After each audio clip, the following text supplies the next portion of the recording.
On 24th February 1975, Led Zeppelin's Physical Graffiti was released, and after all these years, there is no greater symbol of Led Zeppelin's power than this. Kinda makes me feel sometimes all we didn't have. As a double album of studio material, it is a classic of the form, equal to those from the dawn of the rock era in the late 1960s.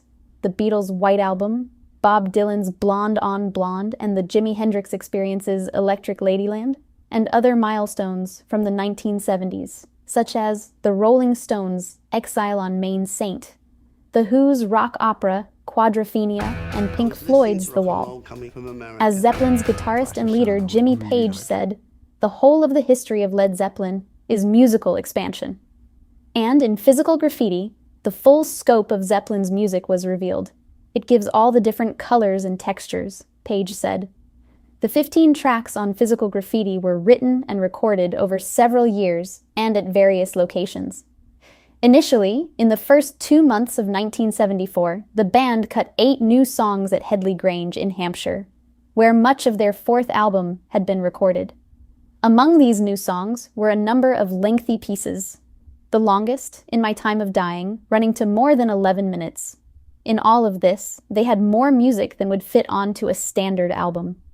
And instead of cutting back, the band's expansion, as Page called it, was extended to a double album with the use of archive material. What Page pulled out of the vaults for Physical Graffiti, in outtakes from previous albums, was astonishing. The earliest, dating back to 1970 and the Led Zeppelin 3 sessions, was the serene acoustic guitar instrumental Bron Iar Aur, named after a cottage in a remote part of Wales where Page and singer Robert Plant would escape the madness of life in Led Zeppelin. 3 were 3 outtakes from Led Zeppelin 4, one of them, Boogie with Stu, a bit of fun, its title referring to guest star pianist and 6th Rolling Stone, Ian Stewart. And 3 were cut from the 1973 album Houses of the Holy, including that album's groovy, Lost title track. This band was so good, even their leftovers were brilliant.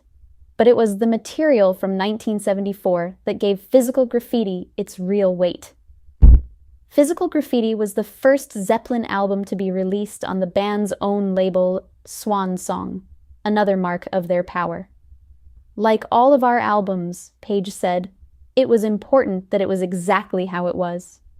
Every Led Zeppelin album was built to massive scale. Physical Graffiti was the biggest of them all.